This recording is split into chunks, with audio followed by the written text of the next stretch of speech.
4월 13일 글로벌 마켓 헤드라인입니다.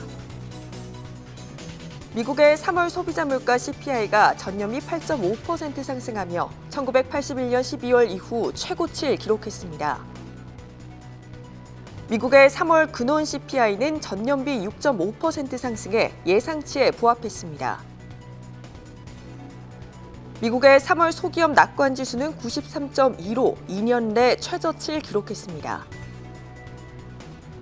코메르츠 방크는 미국의 인플레이션이 정점이지만 급락하진 않을 것이라고 전망했습니다. 미국이 휘발유 혼합 에탄올 함유량을 일시 상향할 계획입니다. 영국의 분기 실업률이 3.8%로 집계되며 코로나 사태 이전보다 개선됐습니다. 스리랑카가 일시적 디폴트를 선언했습니다. 혼다가 2030년까지 전기차 30종을 출시하겠다고 밝혔습니다.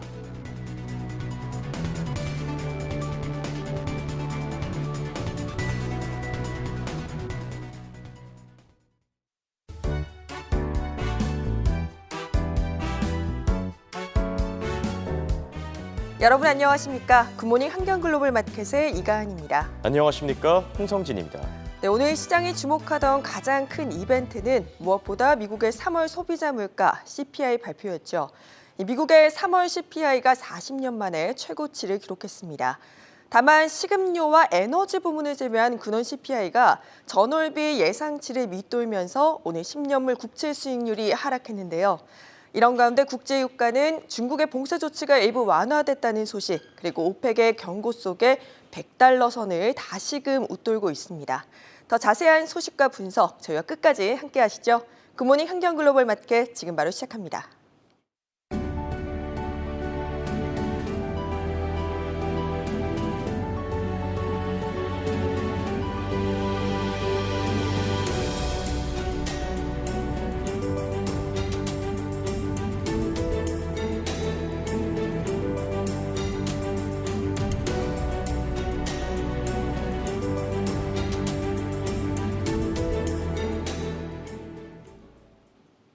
상승 출발했던 뉴욕 증시, 장중 상승분을 모두 반납하고 하락 전환을 했습니다. 여전히 인플레이션과 경기 침체에 대한 우려가 작용하는 모습인데요. 다우지수의 경우 0.26% 하락하면서 34,220선, 그리고 나스닥 지수, 기술주 중심으로 또다시 떨어졌습니다. 0.3% 하락세로 13,371선, 그리고 S&P 500 지수 역시 0.3%대 떨어지면서 4,397선에서 마감을 했습니다. 근원 물가가 정점을 찍은 것으로 시장이 받아들이면서 10년물 국채 수익률 오늘 하락을 했습니다. 10년 만기 국채 수익률이 CPI 보고서 직전에는 3년 내 최저 수준인 2.82%까지 올랐었는데 발표 이후 하락 전환하면서 6.3베이시스 포인트 떨어진 2.72%대에서 거래가 되고 있고요. 2년물의 경우에도 오늘 13베이시스 포인트나 급락하며 2.38%대를 기록하고 있습니다. 더 자세한 시장 상황 미래에셋증권 미디어 콘텐츠 본부 서상영 본부장과 살펴보겠습니다. 안녕하십니까? 네, 안녕하십니까? 오늘 3월 CPI 발표 이후에 시장이 다소 변동성 있는 모습을 보이고 있는데 전체적인 흐름 짚어주시죠. 일단 미국 증시는 높은 수준의 소비자 물가 지수 결과가 발표되었지만 이를 토대로 인플레이션 피크아웃 이슈가 부각되면서 상승 출발을 했습니다. 특히 국채금리가 하락을 하자 나스닥은 장중 한때 2% 넘게 급등을 했었고요. 그렇지만 높은 수준의 물가는 지속돼 연준의 공격적인 통화 정책은 유지된다는 점이 부각되자 상승분을 반납을 했고, 이런 가운데 장 마감을 앞두고 블링컨 미 국무장관이 러시아의 화학무기 사용 관련 발언 후에 결국은 하락 전환하는 등 우크라이나 이슈가 지속적인 영향을 줬습니다. 다우는 0.26%, 나스닥은 0.3%, S&P 500은 0.34% 하락한 가운데 중소형 지수인 러셀 2000 지수 같은 경우는 0.33% 상승 마감을 했습니다. 예, 3월 CPI 관련된 더 자세한 분석 그리고 앞으로의 시장 전망까지 부탁드리겠습니다. 일단 미국의 3월 소비자 물가 지수는 예상을 상회한 전월 대비 1.2% 상승을 했었지만 식품과 에너지를 제외한 근원 소비자 물가 지수는 지난달 발표를 하회한 전월 대비 0.3% 상승을 기록을 했고 전년 대비로도 0.6% 상승에 그쳤습니다. 세부 항목을 보면 에너지 부분이 지난달 발표됐던 3.5%를 크게 상회한 전월 대비 11%를 기록을 해서 물가 상승 압력을 높인 것으로 추정을 하고 있고요. 결국 우크라이나 이슈가 물가에 큰 영향을 미친 것으로 판단하고 있습니다. 반면 중고차 가격이 3.8% 하락을 했고 임대료는 지난달 발표치였던 0.6%를 하회하는 등 전월 대비 0.4% 상승에 그쳐서 인플레이션 피크아웃 이슈가 부각이 되었고요.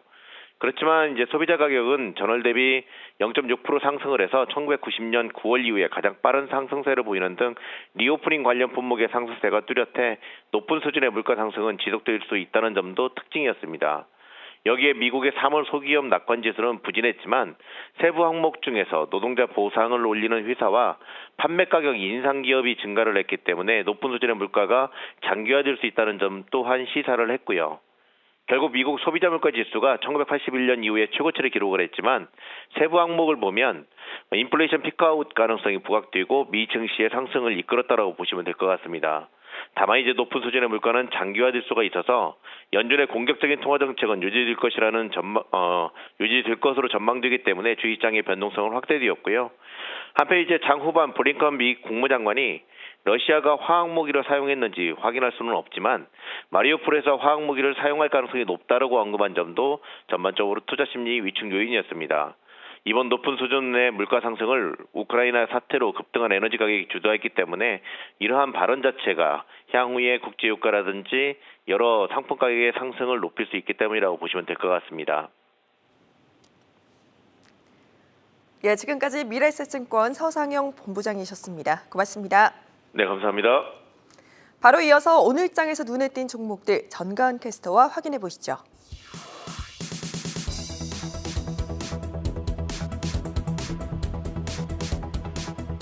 네, 현지 시간 10일 화요일 장에서는 소비자 물가 지수가 41년 만에 최대폭 상승을 보였어도 시장 예상에 부합하는 수준으로 나오면서 증시 초반에는 상승 출발했습니다. 국채 수익률이 하락하면서 기술주 중심으로도 반가운 오름세가 나타났었는데요. 장 후반으로 갈수록은 3대 지수가 다시 급락하면서 주요 기술주 가운데에선 애플만 상승 마감했습니다. 이날 장에서 애플이 1% 넘게 뛰어오르면서 167달러 선에 마감을 했고요.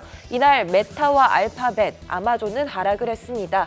이 메타가 1% 빠지면서 214달러 선에 거래됐고 구글은 0.8% 하락, 아마존이 0.2% 하락하면서 마감했습니다. 한편 테슬라도 오전장에서는 2%대 상승을 보였는데 그 상승폭을 조금 줄였습니다. 이날 장에서 1% 오르면서 986달러 선에 마감을 했는데요. 테슬라는 다른 전기차 업체들과 함께 중국의 코로나19 봉쇄로 생산 차질을 빚고 있는 것으로 보도됐습니다. 또한 시장 규모로 봤을 때 테슬라의 상승 여력이 제한적이라는 분석도 나오고 있습니다. 다음으로 이어서 보시겠습니다. 엔비디아에 대해서 배열드가 투자 의견으로 하향했습니다. 주가가 크게 빠졌는데요. 시장 수익률 상회 수준에서 중립으로 하향을 했는데 소비자 GPU 재고량이 너무 많고 PC 수요 감소와 러시아 금수 조치 등으로 이러한 성장 둔화가 촉진된다고 말했습니다. 이날 장에서 엔비디아는 1.88% 빠져서 215달러 선에 거래가 됐습니다. 한편 화요일장에서 반도체주 희비가 엇갈렸는데 AMD는 2% 빠져서 95달러 선에 마감한 반면 퀄컴 같은 경우는 0.5% 상승하면서 마감을 했습니다.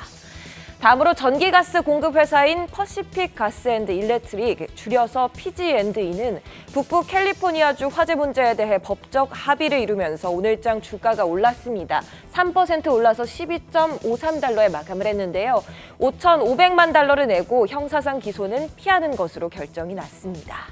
또한 시스코 시스템스에 대해서는 네트워크 장비 부문 경쟁자인 주니퍼 네트워크와 아리스트 네트워크로 점유율이 옮겨갈 것이라고 보면서 시티은행이 투자 의견을 하향했습니다. 이날 장에서 2% 빠져서 51달러 선에 거래 마감했습니다.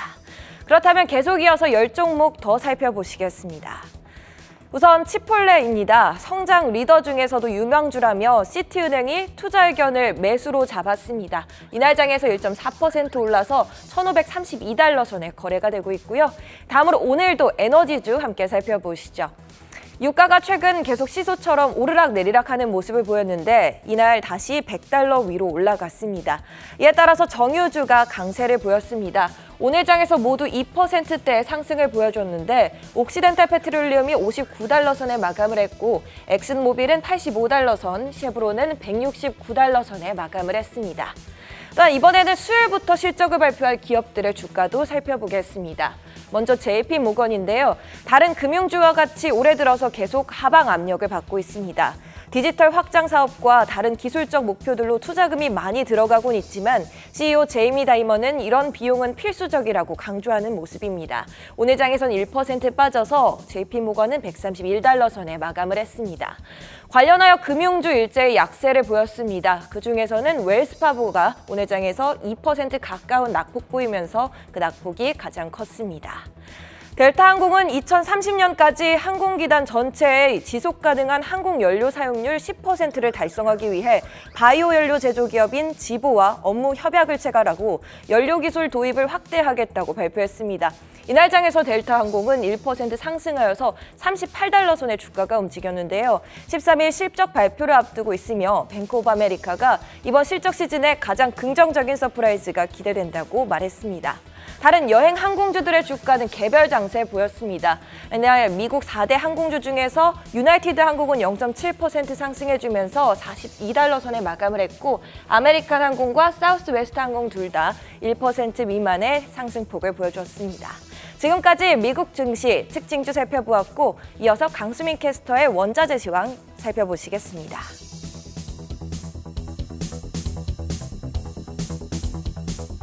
네, 원자재 시장의 동향 확인해보는 시간입니다. 오늘도 국제유가부터 확인해보시죠. 어제 하락했던 국제유가가 오늘 장에서는 장중에 7%까지 뛰었습니다. 중국 상하이가 보름 만에 코로나 봉쇄를 일부 완화했다는 소식에 이 수요 감소에 대한 우려가 진정됐고요. 또 유럽연합과 7년 만에 만난 오펙은 러시아산 원유를 대체하는 것은 불가능하다며 이 러시아에 대한 제재로 역대 최악의 오일 쇼크가 올 수도 있다고 밝혔습니다. 해당 소식에 WTI는 6.5%가 오른 100달러 선에서 또 브렌트유는 6.1%가 오른 104달러 선에 거래되고 있습니다. 이어서 주요 곡물 가격들 살펴보겠습니다. 먼저 대두 선물부터 확인해 보시죠. 대두 선물은 미국의 남부 평양지대와 또 중서부의 건조한 날씨에 대한 우려로 오늘장 1%대 상승했습니다. 미국 국립기상청에 따르면 남부 평야와 또 텍사스 서부까지 지난 한 달간 비가 거의 내리지 않았습니다. 이어서 코코아 가격 살펴볼 텐데요. 계속해서 코트디부아르에서의 공급 증가를 주시한 가운데 하락세를 이어가고 있습니다. 오늘장 1.2% 떨어졌는데요. 또 ICE 상품거래소의 코코아 재고량은 최근 4개월 만에 최고치를 기록했습니다. 뿐만 아니라 이 서아프리카 지역의 강수량이 증가할 것이다. 이런 전망이 나오면서 이 코코아 가격에 하방 압력을 실었습니다. 귀리 가격은 5거래일 연속으로 상승하다가 오늘 장에서는 소폭 하락한 모습입니다.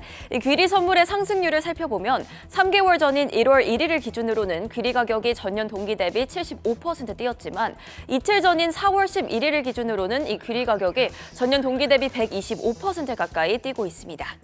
네, 오늘장 커피 가격은 1.2% 내림세를 나타냈습니다. 우크라이나 전쟁이 계속되면서 글로벌 경기제 침체에 대한 우려와 함께 이 커피 수요도 감소할 것이라는 전망이 나오고 있고요. 가격 하락으로 이어졌습니다.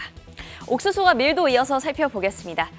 옥수수 가격은 앞서 설명드렸던 대두와 마찬가지로 미국 남부 평야의 건조한 날씨를 주시한 가운데 오늘장 1.6% 올랐습니다. 밀의 경우는 2% 오름세를 나타냈고요. 미국 최대 밀 생산지인 캔자스주의 약 67%가 지난주까지 가뭄 상태에 직면해 있다고 미국 가뭄 모니터는 발표했습니다. 어제 큰 폭으로 떨어졌던 원목 가격은 오늘도 인플레이션을 주시한 가운데 하락세를 이어가고 있습니다. 2%대 낙폭을 기록하고 있고요. 돈육 선물은 공급 차질에 대한 우려와 함께 3%대 오름세를 나타내고 있습니다. 이어서 금속 원자재도 살펴봐야겠죠. 금부터 확인해 보겠습니다. 미국의 3월 소비자 물가지수가 전년 동기 대비 8.5% 오르면서 약 40년 만에 최고 수준을 기록했습니다. 따라서 금 가격은 1.2% 상승하면서 1971달러에 거래되고 있습니다.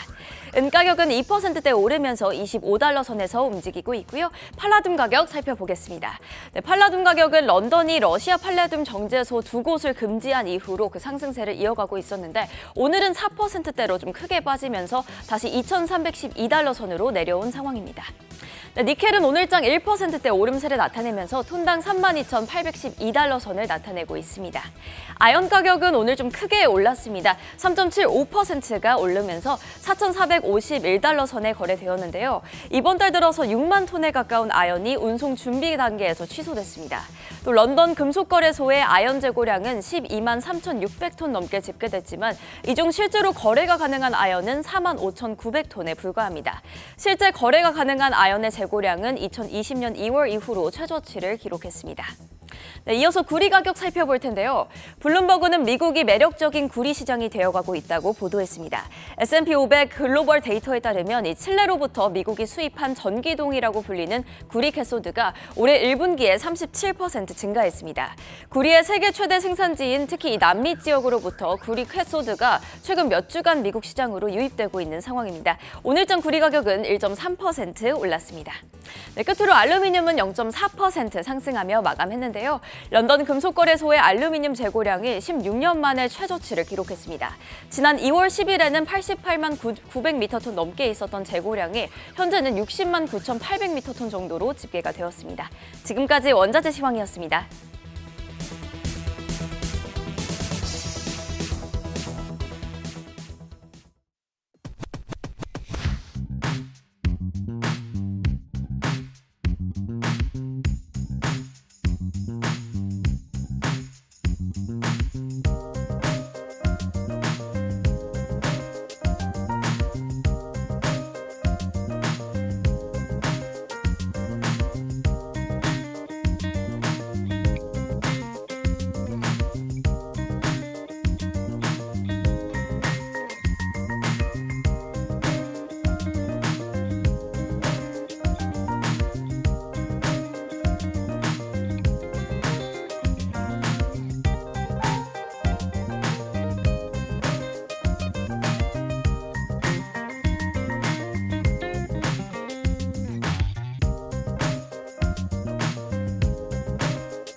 네, 글로벌 이슈와 해외 토픽 확인해보는 시간입니다. 3대 지수가 일제히 하락한 가운데 오늘은 또 어떤 이슈들이 시장을 움직였는지 바로 체크해보겠습니다. 먼저 CNBC 헤드라인 살펴보시죠. 네, 미국의 3월 소비자 물가지수 CPI가 전년 대비 8.5% 증가하면서 40년 만에 최대치를 경신했습니다. 또 독일의 3월 소비자 물가지수도 공개됐는데 전년 대비 7.3% 증가하면서 예상치에 부합했고 마지막으로 미국의 3월 소기업 낙관지수가 93.2로 집계되면서 2년 만에 최저치를 기록했습니다. 자, CPI 사실 오늘 시장에서 가장 중요한 이슈라고 볼 수 있겠습니다. 예상치보다는 높게 나왔지만 그럼에도 이제 정점에 도달했다라는 평가도 나오고 있는데 근원 CPI 내용까지 자세하게 짚어주시죠. 네, 이번 주 시장의 가장 큰 관심사였던 미국의 3월 소비자 물가지수가 발표됐습니다. 미국 노동부는 현지 시각 10일 3월 소비자 물가지수가 전년 동기 대비 8.5% 상승했다고 밝혔습니다. 이는 1981년 12월 이후 최대치인데요. 월스트리트 저널의 예상치인 8.4%보다 높은 수준입니다. 전달인 2월과 비교하면 1.2% 올라 2005년 이후 가장 큰 폭의 월간 상승률을 기록했습니다. 물가를 끌어올린 건 바로 에너지 가격과 식료품 가격인데요. 러시아가 우크라이나를 침공한 이후 에너지 가격의 공급 우려 속에 이렇게 치솟았고 이는 미국의 평균 휘발유 가격 상승으로 이어졌습니다. 전월 대비 상승분의 절반은 휘발유 가격이 차지했는데요. 밀과 옥수수 가격도 전쟁으로 크게 올랐습니다. 따라서 식료품 물가 역시 상승했습니다.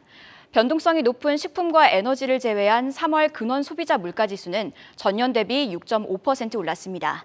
이는 시장 예상치에 부합하는 수치지만 여전히 1982년 8월 이후 최고치인데요. 전월 대비로는 0.3% 오르며 시장 예상치였던 0.5%를 하회하는 모습입니다. 월간 근원 소비자 물가 상승률이 6개월 만에 0.5% 아래로 내려오자 시장에서는 인플레이션이 정점을 찍은 것이 아니냐 이런 기대감이 형성됐는데요. 소비자 물가지수 발표 이후 간밤 3대 지수 선물은 상승 전환했습니다. 3대 지수는 개장 후에도 상승 흐름을 이어가다가 장 후반에 상승폭을 반납하고 하락 마감했습니다. 네, 이렇게 CPI가 고공행진하면서 이제 연준이 빅스텝에 나설 수 있다라는 경고의 발언이 나오고 있는 점 참고하시기 바라고요. 다음은 월스트리트 저널 헤드라인 살펴보시죠. 네, 라일 브레이너드 연준 부의장이 대차 대조표 축소를 6월에 개시하는 것을 지지한다라고 밝혔고, 또 제레미 시걸 월가의 대표적인 강세론자죠. 미국 연준이 인플레이션 완화를 위해 빠른 긴축에 나설 필요가 있다라고 전했습니다. 마지막으로 제프리 건들락 신채권왕은 인플레이션 장기화가 우려된다면서 경기 방어주에 투자를 해야 된다고 밝혔는데, 돌아와서 라일 브레이너드의 이번 발언, 사실 비둘기의 대표적인 인사로 분류되던 브레이너드가 최근 들어서 계속해서 매파적인 발언을 쏟아내고 있습니다. 대차 대조표 축소를 5월에는 공식화하고 또 6월에 시작해야 된다고 밝혔는데 어떤 내용입니까? 네, 라일 브레이너드 연준 부의장 지명자가 연준이 이르면 6월부터 대차 대조표 축소를 시작할 수 있다고 발언했습니다. 현지 시각 10일 월스트리트저널의 보도에 따르면 라일 브레이너드 연준 부의장 지명자는 월스트리트저널 잡스 서밋에 참석해 이같이 언급했는데요.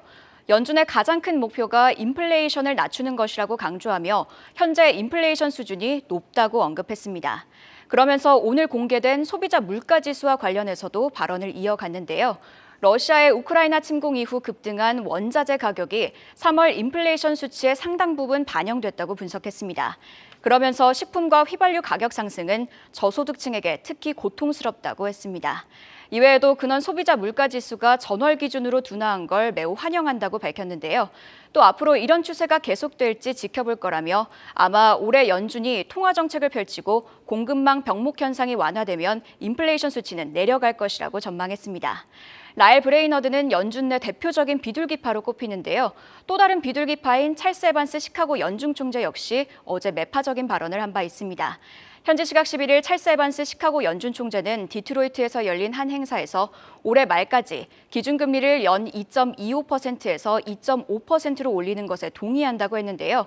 이는 두 번의 빅스텝, 즉 50베이시스 포인트 금리 인상에 찬성한다는 것을 의미합니다. 네, 이렇게 비둘기파의 인사들로 꼽히는 위원들이 최근 들어서 계속해서 공격적인 발언을 내놓고 있습니다. 다가올 5월 FOMC 회의에서 과연 연준이 어떤 결정을 내릴지 귀추가 주목되고 있는 상황이고요. 다음은 로이터 통신 헤드라인 살펴보겠습니다. 네, 미국의 휘발유 에탄올 함유량이 일시 상향될 예정입니다. 오늘 나온 내용이었고요. 또 국제유가가 6% 넘게 급등했습니다. WTI와 브렌트유가 $100를 재경신했는데 중국 쪽의 락다운 조치가 다소 완화되고 또 오펙 플러스가 경고의 발언을 내놓은 것이 영향을 끼친 것으로 풀이되고 있습니다. 마지막으로 WTO는 세계 무역 성장률 전망치가 4.7%에서 3%로 하향 조정됐다라고 밝혔는데, 아무래도 우크라이나의 지정 확정 리스크가 세계 무역에 좀 큰 타격을 입힌 상황이라고 볼 수 있겠습니다.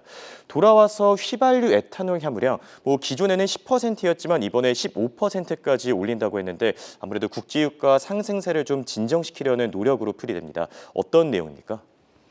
네, 미국 정부가 치솟는 휘발유 가격을 잡기 위해 올해 이렇게 한시적으로 휘발유 에탄올 함유량을 높이는 것을 허용할 예정입니다. 현지 시각 10일 로이터 보도에 따르면 바이든 행정부는 오는 6월 1일부터 9월 15일까지 에탄올 함유량이 15%인 휘발유의 판매를 허용할 예정입니다. 미국은 현재 휘발유에 의무적으로 에탄올을 섞는 에탄올 혼합 의무화 정책을 실행하고 있는데요. 여름에는 에탄올 함유량이 10%인 휘발유의 판매만 허용하고 있습니다. 에탄올 함유량이 높아지면 높은 기온으로 인해 매연을 유발할 수 있기 때문인데요. 이번 조치는 러시아의 우크라이나 침공으로 유가가 치솟고 미국 내 휘발유 가격이 오르자 나온 조치입니다. 미 고위 소식통은 이번 조치가 석유 의존도를 낮추고 휘발유 가격을 갤런당 10센트가량 낮출 수 있을 것이라고 전망했습니다. 하지만 에너지업계 관계자들은 회의적인 시각을 보였는데요. 에탄올 함유량을 높이면 정유 가격이 오를 수 있다고 지적했습니다. 또 러시아와 우크라이나의 전쟁으로 에탄올의 주 원료인 옥수수 가격도 급등했다고 언급했는데요. 에탄올 비율을 높이려는 움직임은 이번이 처음이 아닙니다. 도널드 트럼프 전 대통령도 여름에 에탄올 함유량이 15%인 휘발유를 영구적으로 판매하려고 했는데요. 하지만 정유업체들의 반대 소송으로 무산된 바 있습니다. 네, 제가 알기로는 이혜은 캐스터도 이제 운전을 하는 걸로 알고 있는데 최근 들어서 기름값이 좀 고공행진하면서 많이 힘들지 않았습니까? 네, 맞습니다. 네. 주유하기가 좀 무서워진 것 같습니다. 네, 그만큼 미국의 조치도 있고 최근 들어 국제유가 상승세가 다소 진정되고 있는 만큼 앞으로 기름값도 좀 안정되길 바라고요. 다음은 블룸버그 헤드라인 살펴보시죠. 네, 팀쿡 애플 CEO가 반독점 규제 법안에 개인정보 침해를 초래한다면서 이 반독점법을 반대하는 그런 발언을 내놨습니다. 또 JP모건은 미국 증시의 악재가 계속되고 있다면서 주식 대신에 채권 시장에 주목할 필요가 있다고 밝혔고, 마지막으로 코메르츠방크는 미국 인플레이션이 정점에 도달했을 가능성이 높다라고 전했습니다. 돌아와서 팀쿡의 이번 발언, 사실 미국의 빅테크 기업들과 이 규제 당국 간의 줄다리기가 계속되고 있었는데 반독점법을 좀 반대하는 그런 식의 발언으로 풀이됩니다. 어떤 내용입니까? 네, 애플의 최고 경영자인 팀 쿡이 미국과 유럽에서 추진 중인 반독점 규제를 공개 비판했습니다. 현지 시각 12일 블룸버그의 보도에 따르면 애플의 최고 경영자인 팀 쿡은 반독점 규제 정책 중 일부가 심각한 개인정보 침해를 초래할 수 있다고 발언했습니다. 해당 발언은 워싱턴 DC에서 열린 국제 프라이버시 전문가 협회 회담에서 나왔는데요.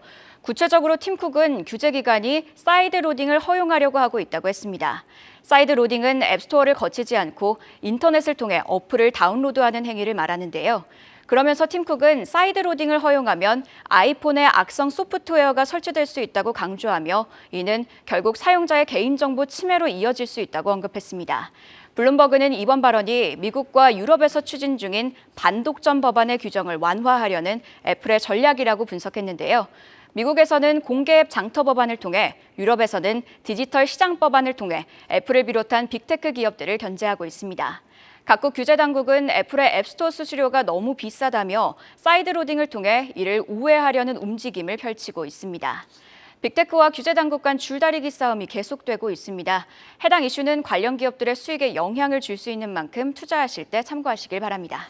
네, 오늘 애플이 사실 강보합권에서 마감을 했죠. 해당 이슈가 직접적인 영향을 주진 않았지만 애플의 주가 흐름도 계속해서 체크해 보시면 좋을 것 같고요. 마지막으로 글로벌 IB들의 종목 탑팁 확인해 보겠습니다.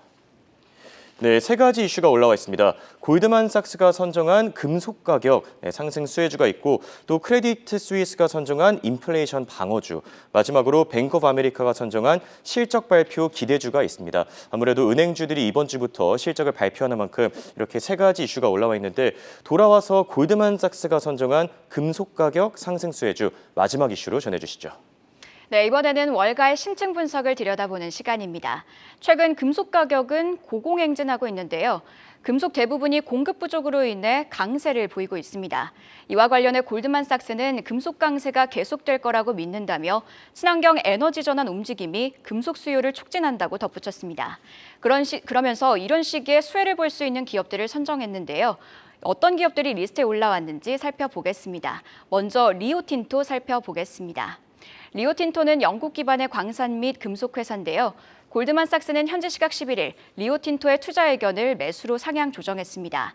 골드만삭스는 특히 리오틴토가 구리와 리튬 채굴에도 집중하고 있는 점을 주목했는데요.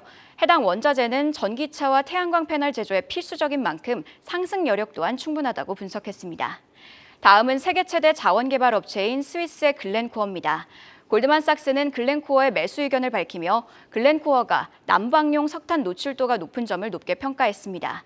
최근 석탄은 글로벌 에너지 대란으로 가격이 급등했는데요.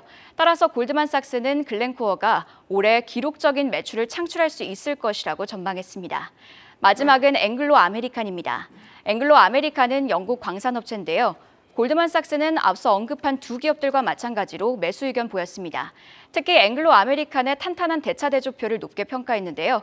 또 올해 새로운 대표 취임을 비롯해 상승 촉매가 될 호재들 또한 여러 개 있다고 분석했습니다.